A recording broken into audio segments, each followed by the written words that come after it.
just wanted to let everyone know that the Y is really here to improve health and strengthen communities in the Bronx, particularly in the South Bronx, citywide and across the nation. As we emerge from COVID pandemic, we remain committed to serving our communities by building on the Y's strengths, affirming our deepening work in three core areas. That's empowering youth, improving health, and strengthening communities. For us, it is really about making sure that learning loss through COVID, and our doors are always access to anyone who would like to walk through these doors, regardless of the ability to pay. Improving health is really about, nutritional programs for this community and everywhere in the Bronx. And strengthening communities is really about figuring out what those needs are, and we're here and committed to make sure that happens. I have the honor and privilege to introducing our next guest, New York State Comptroller, Mr. Thomas P. DiNapoli. So, Mr. Comptroller. Thank you very much. Give it up for Shay again and the team here at the Y. Good morning, everyone. I'm really delighted that you could all join us this morning. Especially grateful to our speakers, our elected officials who are part of this. And Shay, I must tell you, first time here for me. You have a beautiful facility. I was somewhat tempted when I saw the pool as the first thing when I arrived, but I'm not quite in shape for a bathing suit yet. So, but really to see all the activities and all the people from the community here taking advantage of it. And I talked briefly with our wonderful borough president, and she's bragging about both of the Ys here in the Bronx. So really a great facility, and much congratulations. So I'm glad everybody could be here. Hopefully you all have packets, and inside the packet is our press release and the two reports, really. The first one is the South Bronx, an economic snapshot, which is the main report, but a supplementary report that we've been working on because we've been following what's been happening at Hunts Point for a long time, an economic snapshot of the Hunts Point Food Distribution Center. So that information is there, and that's what we're going to be discussing today. And again, to La Central YMCA, thank you for hosting us. This is actually our 28th economic snapshot. We do these reports on a periodic basis on neighborhoods, tracking economic recovery. Certainly in the wake of COVID and what happened with COVID, impact on all of our communities, heightened importance to this kind of an effort. As I said, I'm really grateful so many elected officials are here. And when we talk about the broad category of the South Bronx community, one of the benefits is that you have a lot of elected officials who represent the South Bronx who really have been working so hard to make a difference in the community. And as I said, I'm so glad that so many could be here.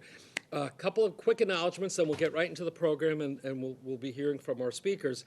I know she has to run, but we have two presidents here this morning. Obviously, our borough president, my good friend, but another good friend, the president of Hostos Community College, Daisy Coco DeFilippis is here. Thank you for being here, Daisy.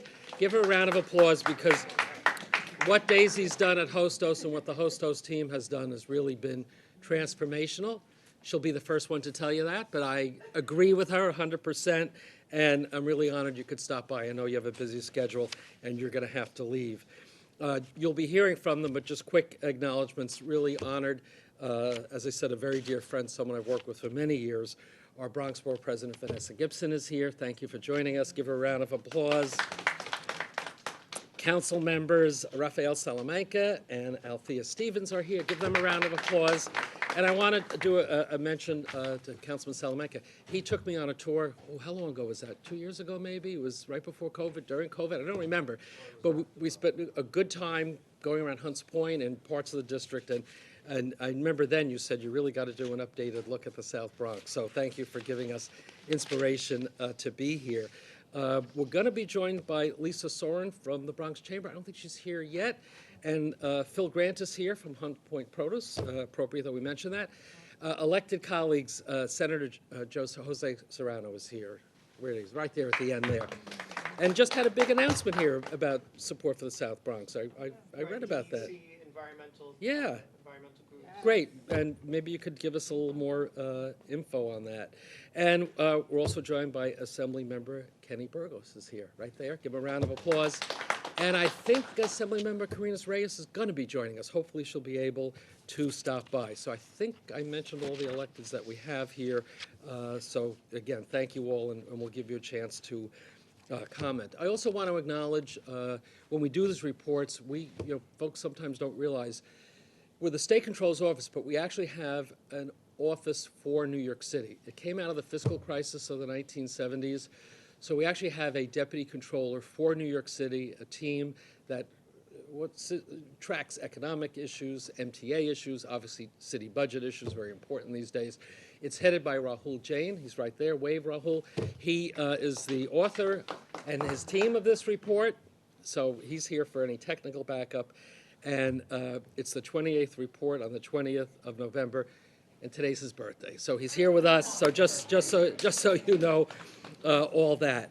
What this snapshot really talks about is something that I think everybody here already knows. Certainly my elected colleagues know this. The South Bronx is a resilient community. Despite all the challenges historically that have been here, certainly the challenges of coming out of the pandemic. When we define the South Bronx in our report, we're talking about the area south of the Bronx, across Bronx Expressway, west of the Bronx River.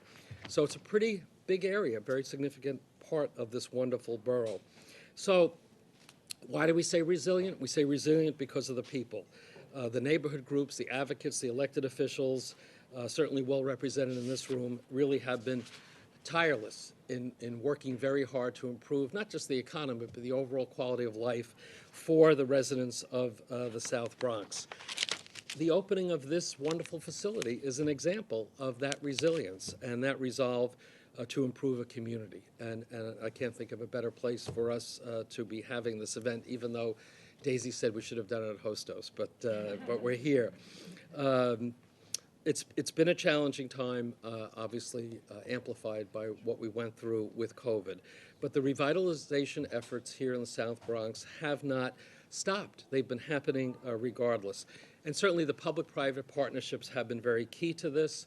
Community groups leading the way, working with the business community, government, nonprofits for commercial development, housing, cultural projects. These obviously many of them were in the works before the pandemic, certainly kept going through the pandemic. And let's acknowledge, the federal money, particularly state money, city money, it really has been a partnership. And if there was any silver lining, I hate to put it this way, that came out of COVID, it was certainly the ability for more public resources to be available, particularly for communities that were very impacted by COVID, and the South Bronx was able to take some advantage from that. So there's a lot of data in this report, and I am not going to go through all of the data, but I really do, recommend to everyone, take the time, following our discussion this morning. I'm not going to cover everything that's in it. There's a lot in here. And, people often say, why do you do these reports? Well, it has really a very simple purpose. It is, why we call it a snapshot, it's a picture in a point in time, with the data that we have available. And we mean it to be an opportunity for all stakeholders, obviously including the elected officials and community leaders, to take a look at what we see. Because sometimes when an outside group like our office comes in and we're giving a broad picture, it's data points that then can lead to a broader discussion about what else needs to be done in the community.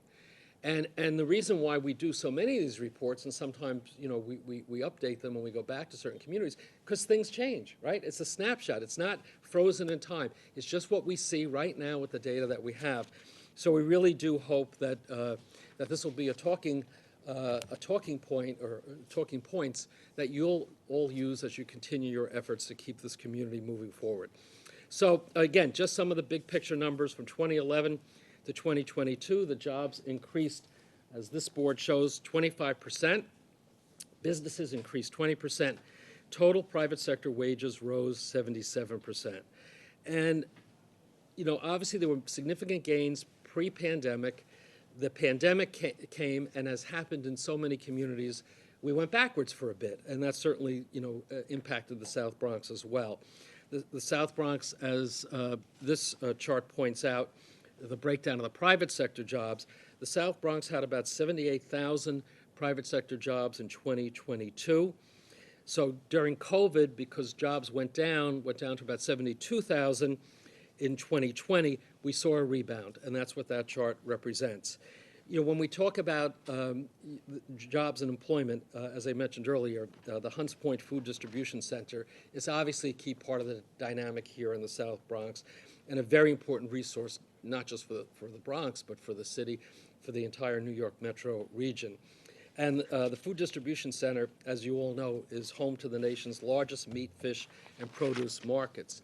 Continued investment of city, state, and federal dollars is very key to the modernization efforts that need to continue to go there. I have to say also, there are good jobs there, union-paying jobs, and that's why we did this updated report as well. Phil is going to give us an update on some of what's happening there. Money has been identified for a new state-of-the-art facility for the produce market, but not all the money's been identified yet, right? We still have a little bit of a ways to go. Again, part of why we put an emphasis on Hunts Point and the market and do the snapshot, we're just trying to continue, as Councilman reminded me when we took that tour, how important it is to keep that facility modernized in every way to continue to have those quality jobs there. Our report also found healthcare and social assistance sectors are very much driving the new job growth in the South Bronx. Partnerships with community organizations are creating jobs, improving health outcomes. That's one of the challenges for this part of the city. There are some real issues as far as health, higher rates of asthma, hypertension, heart-related issues, among others, more prevalent in this community than other communities, so the importance for those kind of alliances, very, very key. The South Bronx is home, in terms of getting back to jobs. 30% of the jobs borough-wide are right here in the South Bronx. Very important. So the gains we're seeing are not just in terms of jobs, but some other little facts to throw out from 2011 to 2021. Household median income rose over 30%, moving in the right direction. Poverty actually declined by 3% when you look at the numbers. More people have moved into the area. From 2011 to 2021, the South Bronx population grew by 7.5%, a faster rate than the borough-wide growth, which was just under 7% at 6.8%. I'll point out also 32% of the population are immigrants, largely from Latin America or the Caribbean. In terms of economic progress, moving in the right direction, more has to be done. The poverty rate is at 36%, obviously one of the higher poverty rates in the city and in the state. Many families are still struggling with a host of issues related to the economy. Food insecurity is an issue for many families. We've done reports on that as well. When you look at the median income, it's also lower when compared to the rest of the city at about $32,000 a year.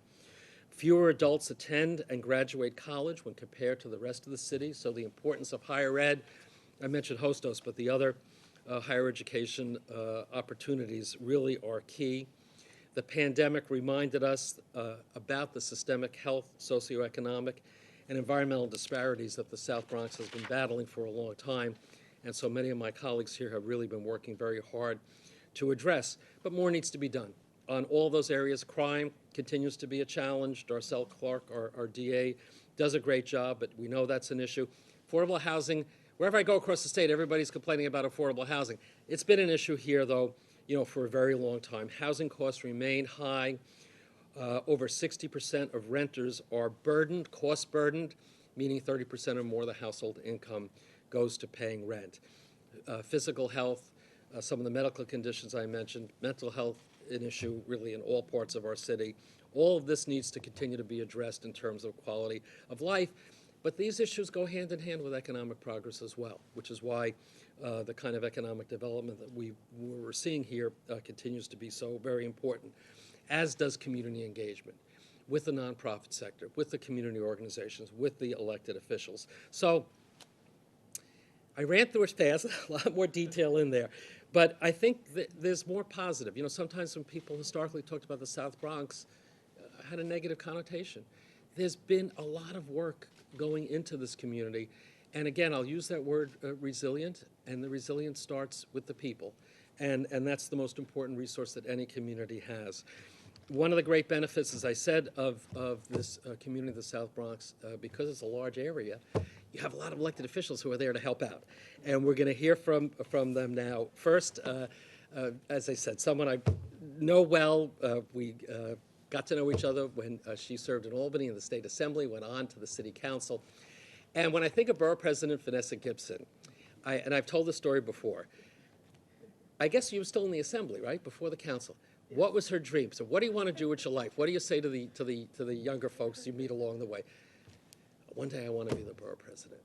And not everybody gets to have their dream fulfilled. And I remember just how thrilled she was when she had the opportunity. And, she just worked so hard each and every day for the wonderful people of this borough. So it really is an honor to call forward our Bronx Borough President, Vanessa Gibson.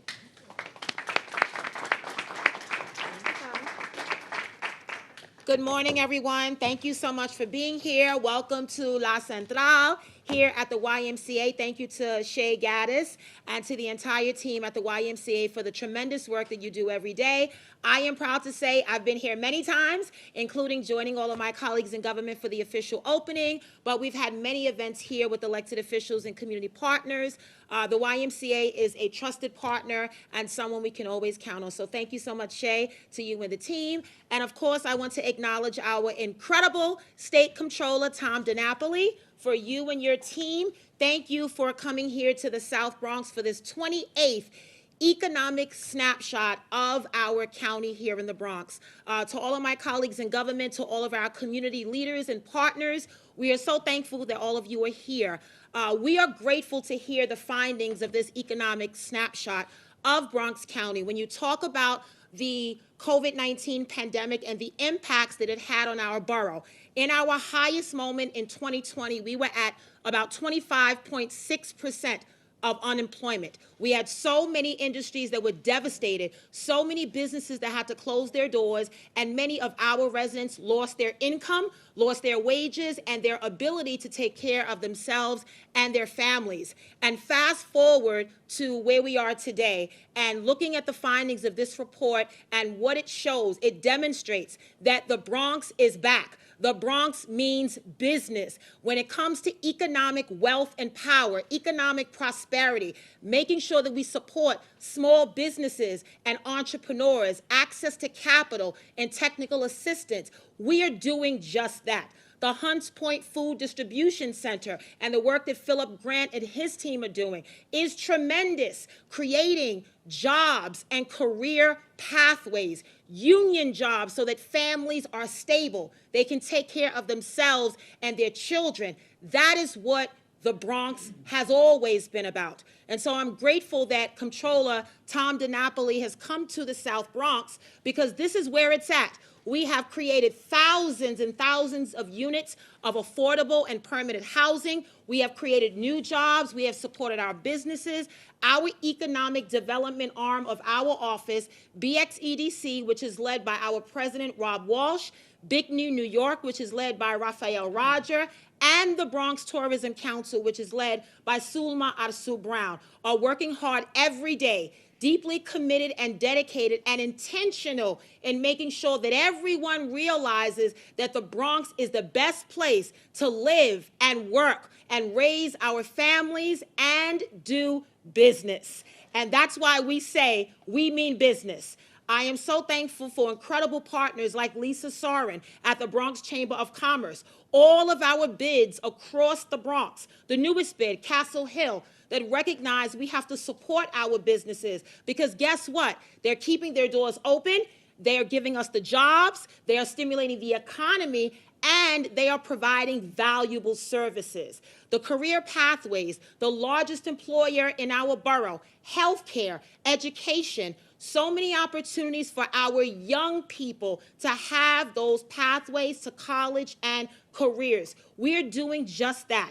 In 2023, we have seen record gains in employment opportunities, in career pathways. We went from 25.6% all the way down to 6.5% in unemployment. I want all of you to understand how amazing that is, how transformative that is when you look at creative and innovative approaches to creating jobs, to looking at new industries like tech and gaming and life sciences and research. That is where it's at.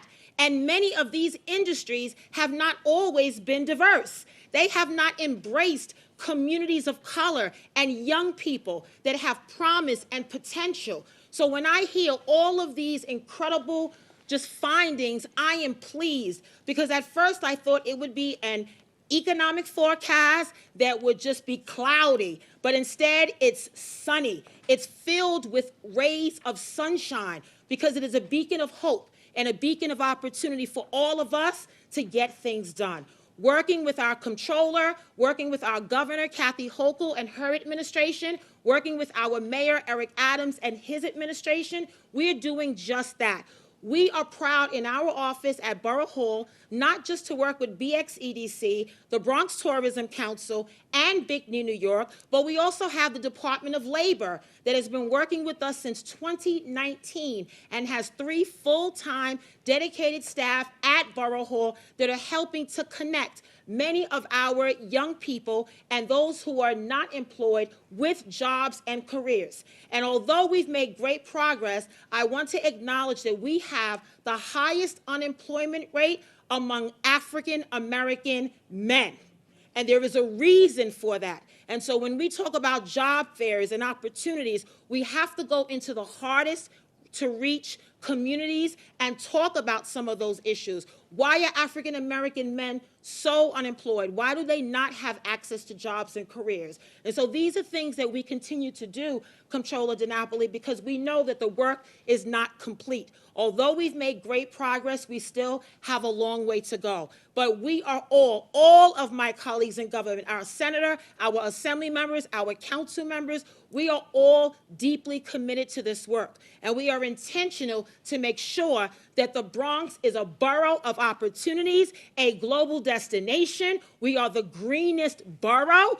We have so much opportunity here if you give us a chance. And that is exactly what this report highlights. And I'm so grateful for our partners at our colleges and universities and cultural institutions, the business sector, the not-for-profit sector, public-private sector working together, making things happen. So my gratitude and appreciation to our Comptroller and his entire team, who realizes that the Bronx is the best place to invest in.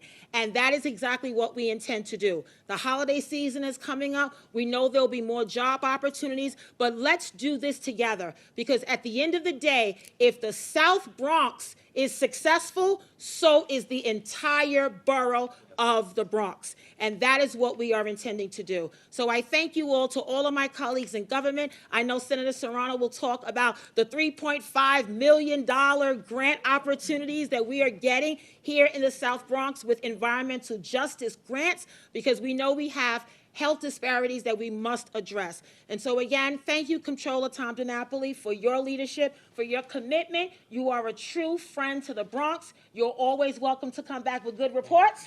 And we look forward to the continued work to build this borough and to make sure that everyone knows the Bronx means business. Thank you so much. Thank you, Tom. Appreciate it. Thank you, Borough President. And partnership is absolutely the key ingredient to continued success. I promised you that Lisa Sword from the Chamber was going to be here. She's here. Give her a round of applause. You're going to hear from her in a moment. And I also promised Assemblymember Karina Reyes is going to be here, and there she is. And thank you for joining us, Karina. I know how busy you are. So we have a wonderful turnout of elected colleagues, and all very important. But I would like to call forward our council member for the area, part of the area, very important part of the area, Rafael Salamanca. I mentioned at the outset that besides having a wonderful visit with the councilman a couple of years ago, and particularly looking at Hunts Point with him, he said, you know, I would really like you to do an update on what's happening here in the South Bronx. So I asked him to come forward, since he is in many ways the inspiration for us to be focused on this most recent report. He also always invites me to a lot of good things in his district, and I always seem to be in another part of the state, and I can't get there. So I'm very honored that he was being willing to be here at my event when I couldn't make some of yours. But Councilman Rafael Salamanca. All right, good morning, buenos dias. First, I wanna thank the Y for hosting us today. For those of you that don't know, when I became elected in 2016, this was the first project that I approved as a council member. 1,000 units of 100% affordable housing. We ensured that there were storefronts, but I was extremely excited that we were going to get a Y here.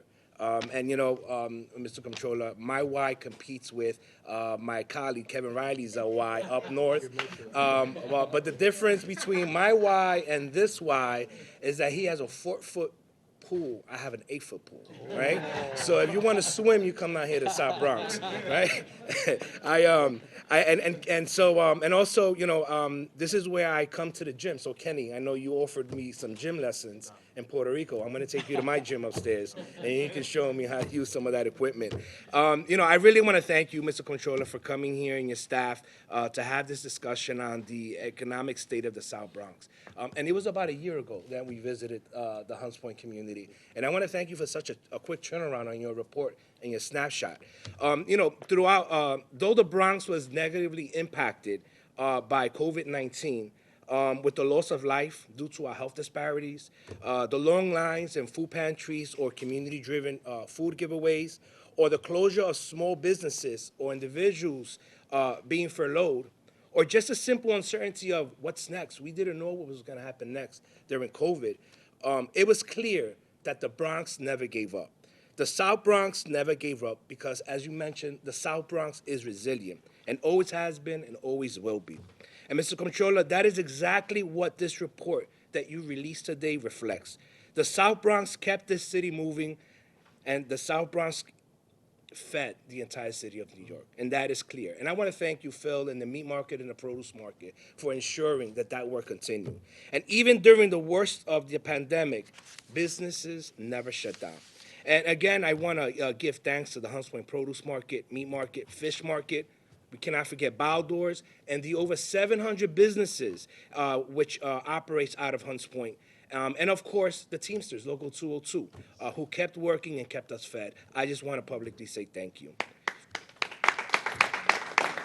It is also important to recognize the dedicated workforce of the healthcare industry who sacrifice their lives daily to care for our loved ones and ourselves. Lincoln Hospital, Urban Health Plan, Montefiore, all of HAC hospitals, to name a few. They too kept the economy stimulated by supporting our small businesses in our community. And finally, the development world. You know, development did not stop in the South Bronx during the pandemic. Phase 1, for example, of La Peninsula and Hunts Point, the former jail, that development continued during the pandemic. And this project today, where we're at today, La Central, it was developed during the pandemic. And so we can, and what the beauty about developing during the pandemic is that the construction workers stimulated our economy, our local businesses, and we were building affordable housing right here in the South Bronx during the pandemic. And so now we have to come out of this post-pandemic economy, and the need for greater economic stimulation has only risen.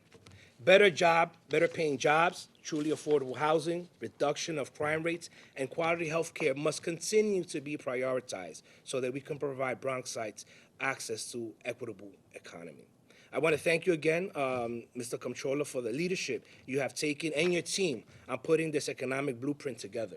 You know, I tell my team this all the time. They do all the work and I take all the credit. So I want to thank you, Mr. Deputy Comptroller, and your team for putting this together. But, you know, under your leadership, Mr. Comptroller, because again, when we spoke a year ago, we spoke about the importance of uplifting and all of the pros that the Bronx has to offer to the borough and to the city of New York. And you have done that with this report. With that, que Dios lo bendiga. Gracias.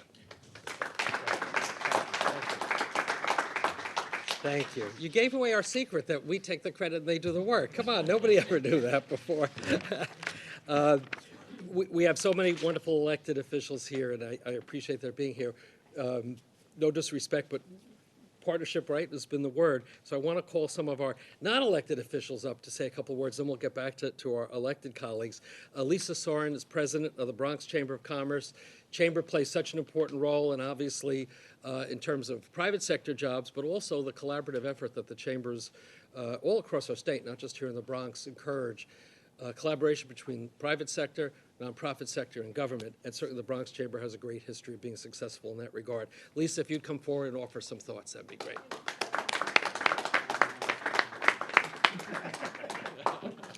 Thank you. Thank you so much. Thank you, Comptroller DiNapoli. And thank you all for this opportunity to address you this morning. And I appreciate the kind words as it relates to the Chamber. The Chamber did, and proudly so, and this is where the staff comes in. You know, we were out on the street. We don't compare ourselves to all the important, amazing people during COVID, but we had our team out on the street. Our businesses were scared. They didn't know all this information being flooded towards them. And we had the opportunity to go one-on-one.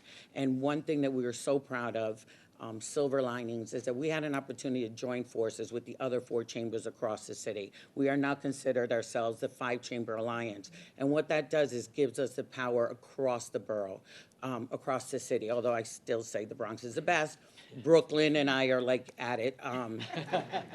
But you know, we recognize the fact that the Bronx was always a gem. Whether it was recognized or not, we knew that the Bronx was a place that everybody should and now are recognizing. But this is a part where we say, as a chamber, it took us a long time to get here. Everybody's recognizing it. Now it's time to keep the jobs, the businesses, and all our people employed, because we've stayed, we have done the work, and now everybody who's coming and shining and building our economy, we applaud you. But our people, our businesses depend on you, and the Bronx means business. Our borough president said it perfectly, and that's what the chamber is. We're out there, information, resources, whatever you need, we are here to help you in partnership with our amazing elected officials who I adore. Publicly, see, I adore you guys. And truthfully, we're all about the businesses, the establishment, and the growth and thriving of the businesses. So the partnerships mean the world to us, and we are here every step of the way. So thank you for recognizing we knew the South Bronx was up and coming, and this just proves that we were never wrong. So we believed in ourselves, and now it's time for everybody to keep us employed, keep our businesses going, and we're here to support it every step of the way. So thank you. Thank you so much. Thank you, thank you, thank you.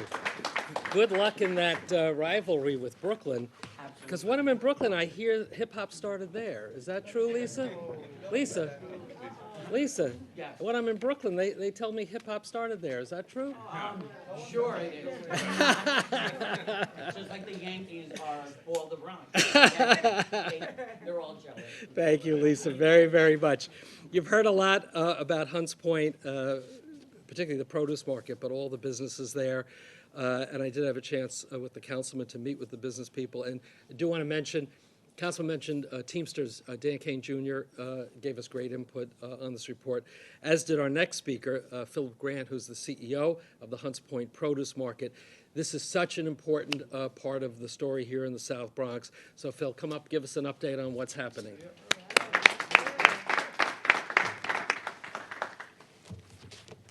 Good morning, everyone. Morning. There's so many thank yous. First and foremost, thank you, Shay, for having us here and hosting us. Thank you, Comptroller DiNapoli, Assemblymember Burgos, Bar President, Assemblymember Reyes, Councilmember Salamanca, Councilmember Stevens, Senator Serrano. Thank you all.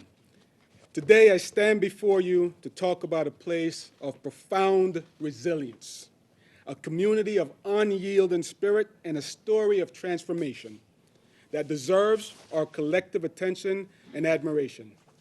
I'm talking about the South Bronx, right? The place that means so much to rebuild, reinvent against all odds. Our journey over the past decade has been nothing short of remarkable. We have witnessed a resurgence in our economy, a blossoming of our cultural diversity, an unwavering commitment to improving the lives of every resident in our community. These strides forward are not mere coincidences. They are the fruits of dedication, hard work, and visionary leadership. Thank you all. In this regard, we owe a great deal of gratitude to State Comptroller DiNapoli. His insightful analysis, steadfast advocacy have been instrumental in highlighting our potential and directing resources where they're most needed.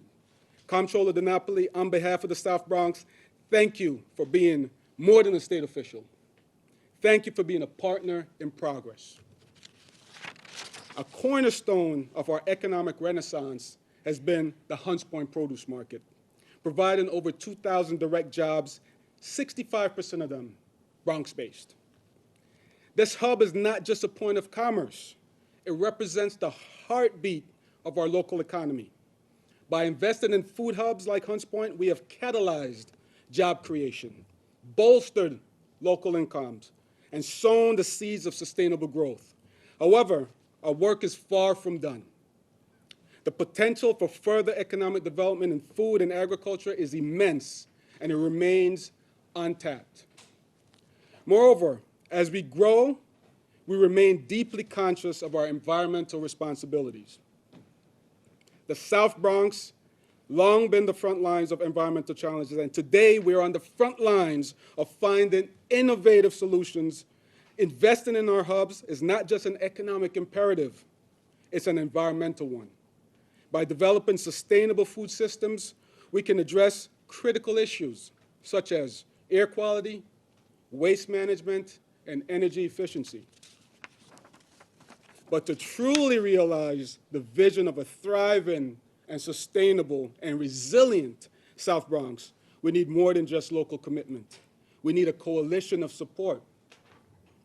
This is why I call upon our local, state, federal officials to join us in this endeavor. Invest in our food infrastructure, invest in our communities, invest in the future of the South Bronx. Together, we can create a model of urban renewal that's not only economically vibrant, but also socially just, environmentally sustainable. Let's not just dream of a better future. Let's build it one investment, one policy, and one partnership at a time. Thank you all.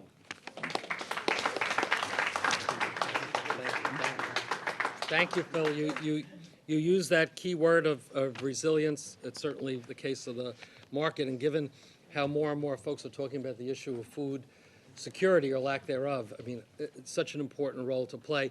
And you're closing the gap in terms of how much money is needed for the modernization, right? Absolutely. What are we down to? About 250. About 250 million, right? We need all the help we could get. So I'm hoping that wherever you and your colleagues go, wave this and say, Comptroller says, good investment. Let's come up with more money. So we'll all work together on that. It's really a privilege to have so many elected officials here with us. So I'm going to invite them to say a few words. First, I'd like to call forward. I mean, I am a former member of the Assembly, but you always call the senators first, right? Protocol. You got to do it, right? We love our senators, though, too. And certainly Senator Jose Serrano has been a great leader, not just for the Bronx, but across the city, across the state. He has many important roles. He tackles many important issues.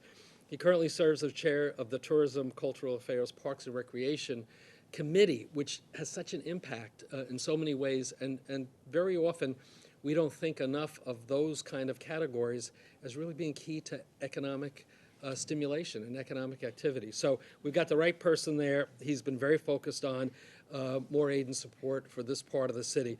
So it's a real privilege to call forward Senator Jose Serrano. Thank you. Thank you very much, Mr. Comptroller. It is always a pleasure to be with you, whether here in the district or up in Albany. And thank you for this very important report.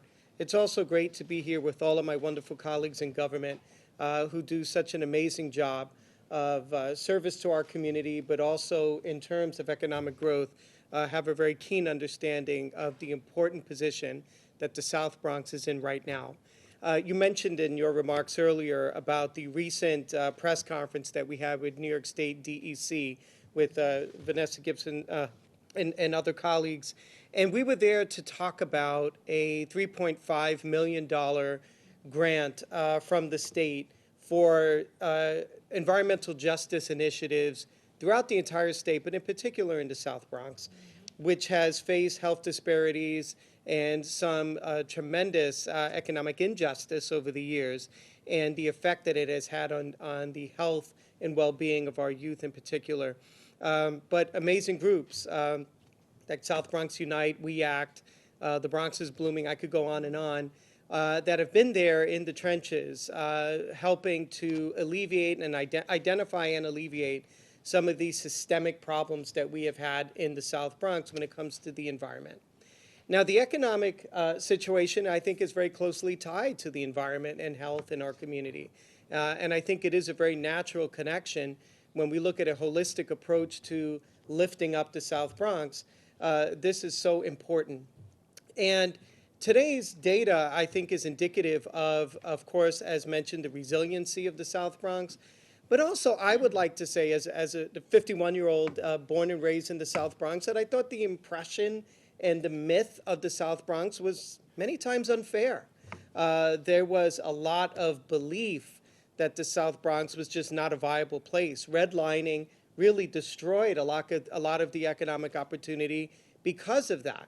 But I know, and everyone in this room knew, and you as well, knew that the South Bronx, the Bronx in particular, was an amazing and continues to be an amazing place. We have more parkland than any other borough in the city of New York. I believe we have more universities and colleges than any other borough in the city of New York. We have, for the person who loves the arts and architecture, on the Grand Concourse, we have the largest array of Art Deco buildings outside of Miami Beach. So we have so much to be proud of here in the Bronx. But oftentimes, the reality and the promise were not lining up. But I think this report shows that we are moving in the right direction because of all of the industries and factors that you mentioned. I would like to point out that I firmly believe that the arts and culture are a major catalyst, as you mentioned, Mr. Comptroller. And when you look at the new hip hop museum that's coming online blocks from here, the Bronx Children's Museum, when you look at the Bronx Museum of the Arts that's been there for decades, when you see Patagona's Puerto Rican Traveling Theater, when you see the Performing Arts Center at Hostos Community College, when you see La Central, these are the arts and cultural venues that will serve as the beacon. And this is why people want to be here. They want to be in the Bronx because they know that this is the place where all of the good and exciting things are happening. And the birth of hip hop, it's hard to discount that. Easily the most innovative art form to come in centuries. And we can proudly say that we did that here in the Bronx. So very happy that this report is giving us sort of a snapshot, but also a blueprint forward with increased investment, with increased resiliency, and also understanding that our grassroots community and our organizations are going to be the catalyst with a focus on affordable housing, making sure that folks who have stayed here during the lean times can afford to remain here in the best of times. Thank you very much, Mr. Comptroller. Thank you, Senator. Thank you. Thank you, Senator, for your great leadership and carrying on a family tradition as well. I want to acknowledge your dad's decades of service in the Assembly, where I had the privilege to serve with him, as you know, and obviously in the Congress as well, and you give him our best as well. Thank you, Senator Serrano. So we have two outstanding Assembly members here. So how do I choose who goes first? So Kenny, how about doing the honors? Assemblymember Kenny Burgos. I have to say, I mentioned Councilman Salamanca gave me a tour. The Assemblyman gave me a nice tour as well. Got to see your part of the Bronx as well, and your pride and your leadership. I mean, you know, you are one of the new stars on the scene up there in Albany, and thank you for coming today and for being with us. Kenny Burgos, our Assemblymember. Thank you so much, Comptroller. So, good morning, everyone. First and foremost, I have to say how excited I am to be at this YMCA. But I have to remind some of my colleagues, we have a third YMCA that we not mentioned. And we forget our humble beginnings of the Castle Hill Y, which I proudly represent. But, you know, I think it's fitting that we're here at this Y because it kind of encapsulates what this report is showing us, right? What the Bronx is becoming and has been becoming for so long now. This is a testament of investment, of jobs, of private and public industry. And I want to thank you, Mr. Comptroller, not only for putting this report out, but for identifying the South Bronx. The Comptroller could have very easily made a report on the entire Bronx, right? We are one county, but we all know if you're from this borough, it would have been incredibly skewed. right? You could put out a really nice report with the whole borough of 1.5 million people, but it really wouldn't have given a snapshot of the people in the South Bronx, I think, who have been particularly damaged, not just by the pandemic, but years of disinvestment, just years of government oversight. And I really thank you for that, because it's going to help us as leaders, going to help others as investment opportunities to see what's going on in this borough. So we've heard today from a lot of how we've gotten here, right? And I think, not to put a damper on it, but of course, wages, jobs, and business are all key to the growth of the Bronx. But like you did mention, housing, I think, has been the main obstacle here for the South Bronx, and we see it across the entire state. But when you talk about a community that has 36% poverty rate, when you talk about a community that is just so keenly, impacted by any slight increase in costs, I think housing is the main now industry we have to focus on if we really want to see the next 10 years of the Bronx to be truly fruitful. It's my focus going into the next few years. It should be our focus as elected leaders. I want to point out Councilman Salamanca, who has done an incredible job in bringing affordable housing to this community, but even one man can't do it for the entire city or entire state, so it's up to all of us to work together there. I'll close out by saying we've been calling the Bronx a gem, and I would never disagree with that, but I think we have to be a bit more specific. I would call the Bronx an uncut gem. And anyone who's lived here has known that for a long time, and I think over this past decade, as the report shows, we have been cutting this gem, we have been polishing it, and in the next 10 years, I think we'll have a beautifully finished stone where we continue this work. So thank you. Thank you. Thank you, Assemblymember Burgos. I think he gave us a new description, right? I love that. That was great. You're like a poet, too. I didn't know that. I went to a poetry event. Next, it's a real privilege to call forward Assemblymember Karina Reyes. I let her go second so she could catch her breath a little bit. Let me just say, as she comes up, well, you can come up. I'll say it with you right next to me. So, I spent 20 years in the Assembly. So I'm in a different position, but I kind of keep an eye on what's going on there. And I have to tell you, from when Karina Reyes first started in the Assembly, I figured out this is someone to watch. The energy, the drive, the commitment to talk about big issues in a thoughtful way, I just saw that from the very beginning. And, we've talked a lot about the pandemic and the impact. I mean, this is someone, given her background in healthcare, she's been on the front lines of getting us all through this tough time. And I think, as you all know, she was recently appointed as the chair of the Puerto Rican and Hispanic Task Force of the Senate and the Assembly. Just put together with Somos an incredible conference in Puerto Rico, I think the largest ever. I mean, it was just incredible. There were more workshops and receptions, and the rain was a problem. You didn't organize that as well as you could have, but we can't hold you for that. But really just did an incredible job and brought new vitality to Somos and to the task force. So I know she's a busy person. I'm really honored that you could be here and really appreciate everything that you do. So Assemblymember Karina Reyes. Thank you, Tom. I would say the rain in Puerto Rico gave everybody a front row seat to the climate change situation that many of our home native countries are facing. First, I want to thank you for this report, and I want to thank the Y for hosting us. Phil, thank you for the Hunts Point Market and the incredible work that you guys have done during the pandemic and continue to do every day to feed all of New York State and all of the Eastern Corridor.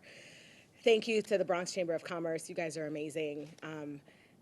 When I was driving over here, I kept asking my staff, I was like, what is this report about? What does the report say? Like, what am I going to talk about? But I was very surprised, pleasantly surprised to sit here and read about all the great changes that have been happening in the Bronx and the things that we've always felt were true.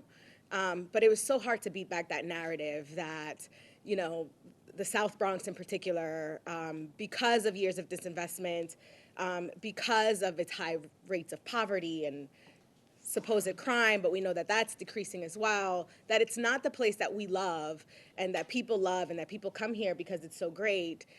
It's really hard to beat back this narrative, and I think this report really helps us to combat that. But as chair of the Puerto Rican Hispanic Task Force, I like to overlay this data that the Bronx in general, but particularly the South Bronx, is the most Latino county of the city of New York. And with that, it's also the home of the most women who are head of households.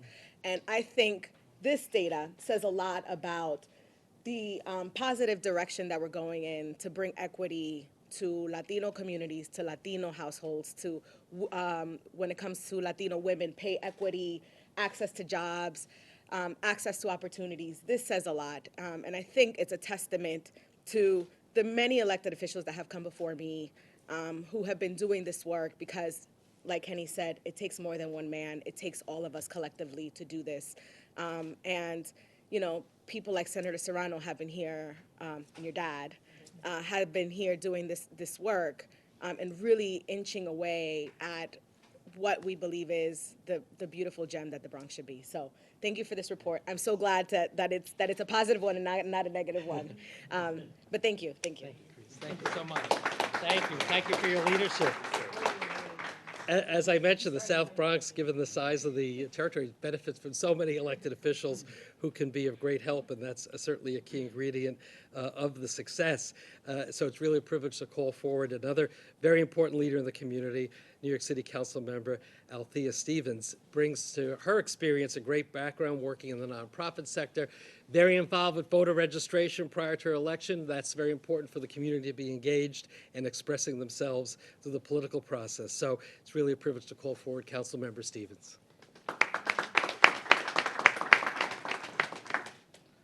Well, good morning. The beautiful part is when you are in city council, you typically go last, so you don't have to thank everyone, and that's already been done. So thank you guys for doing the work from me. But yeah, I just want to say thank you, Comptroller, because you know this report I believe is crucial for where we are in this moment. Because when we talk about resilience, each and every one of us from the Bronx wear it like a badge of honor, because the reality is we've always had to be resilient, and we've had to figure out on our own how to make sure that our borough gets what we deserve, and how do we make sure that we're showing up. But not only this report, but there was another report that the Comptroller did that was super helpful for me. And everyone who knows me know that any room that I'm in, my job is to bring up youth and make sure that their presence is felt in these spaces. Because there was another report that showed how that right now, we've had the highest unemployment rate for youth across the state, and it is felt even in the Bronx. And so when we're thinking about pushing forward in economic development, we have to make sure we're thinking about how are we making pathways for young people to have gainful employment and understand this work that we're doing and being part of the vision. So I want to just thank you for making sure that, you know, we are not only looking at this, but using all your reports as a blueprint to continue with the work, because the reality is everything in this report and that other report that he put out, we already knew. But now we have the data to back up what we've been saying, and understanding that this is helpful because data actually drives a lot of the conversation. Like when we're in these meetings and being able to say, we can direct them to this report to look at the growth and look at the stimulation of the things that we've already been talking about, because the vision that each and every one of them has, not just the electeds. Our borough presidents say it all the time, you don't need a title to actually do the work. And we have so many people across this borough and in the South Bronx doing the work. And so thank you for highlighting it, and thank all the electeds and all the community members who continue to push this work forward. And I'm really excited about continuing to making sure our vision is seen and heard throughout the city. Thank you. Thank you. Thank you, Councilmember. If there are any ideas you have for other reports that we need to do, and you know, that guy there, let him know, or let me know, and I'll pass it on. So you're all gonna think I had Councilmember Stevens purposely come up on cleanup, because she reiterated what I said at the outset, which is the purpose of these reports, why we do them. It's a picture of a point in time and meant to empower the elected leaders, the community leaders, give them a blueprint. I like that phrase, but it just gives you the data to help guide your next steps, your next efforts, because it is just a picture of a point in time. Things change. We want to see the change go in a positive direction, and we hope these kinds of analysis will help achieve that. So I really want to thank everyone for being here. I have one last task, and I'll say for our friends in the media who are here, you know, as soon as I wrap up, I'm available. I'm sure many of my colleagues will be available as well if you want to talk to us one-on-one. But we always like to, when we come to communities, also remind everybody about the fun part of the Comptroller job, besides events like this, is giving people back their money, unclaimed funds, right? So I always say you should remember all the intelligent things that are discussed at meetings like this, but always remember unclaimed funds are different kinds of financial accounts, often old bank accounts, or it could be a check that wasn't cashed you might have gotten from an insurance company, maybe an old security deposit from a utility. Anyway, after a period of time of dormancy, as it's called under the law, those monies are turned over to the state, to our office for safekeeping, and we're always trying to return that money. There's a lot of money there. It's close to, I think it's a little over 18 billion now in the accounts.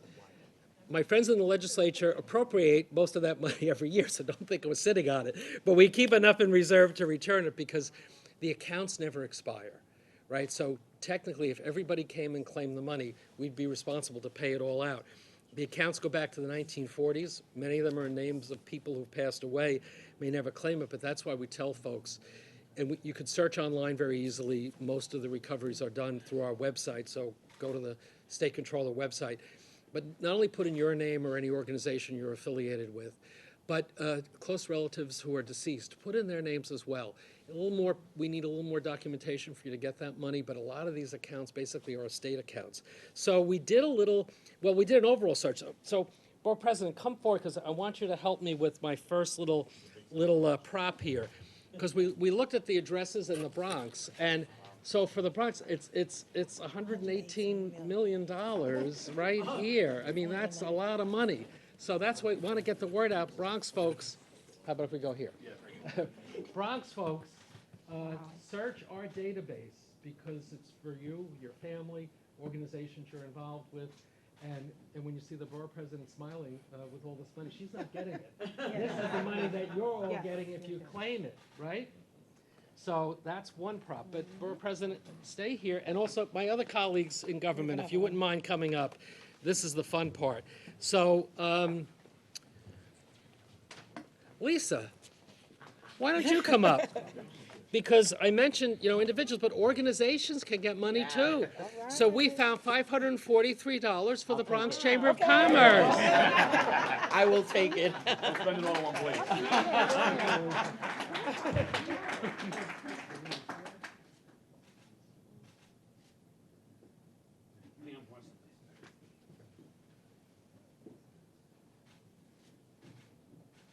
a little lower. Moving this down a little bit.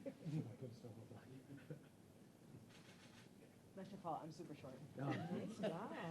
Maybe I'll take it. Thank you. I will take it. Take it. Yeah, yeah. Another one. Okay. Phil is saying, how come she got paid for speaking and I didn't? But I don't have anything for the market, sorry. But we do have something for the Bronx Museum of the Arts. Oh, yes, Claudia Rodriguez. Who's representing it? Claudia Rodriguez. Claudia Rodriguez, come on, Colin. Executive Director. Woo! So the Bronx Museum can remain free. Yeah, free. Absolutely. I was hoping for the Senator 118 talked million. about, well, sorry, can't do everything. But we talked about the importance of cultural institutions, so. Hang on, one more, please.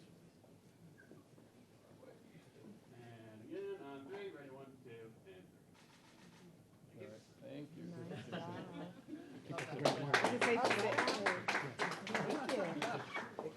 Okay, well, that's all the checks I have. But we also, in addition to the website, we do have an 800 number that folks can take advantage of, if you want to talk to somebody during regular business hours. So thank you all for coming. I think, the big word was resilience, comeback, and an unpolished gem, uncut gem that's being polished and shined and well on its way to being. You can use that just nowhere else outside the Bronx. So I can't use it in the Bronx, I can use it everywhere else? Anywhere in the Bronx. Oh, anywhere in the Bronx I could Outside use the it. Bronx, no. So did you copyright it, or can I claim it as my, can I say this is my brilliant idea? Oh, wow, okay. So thanks to everybody for coming, and press, we're available if you'd like to talk to us. But have a great day, everyone. Happy holidays. Thank you.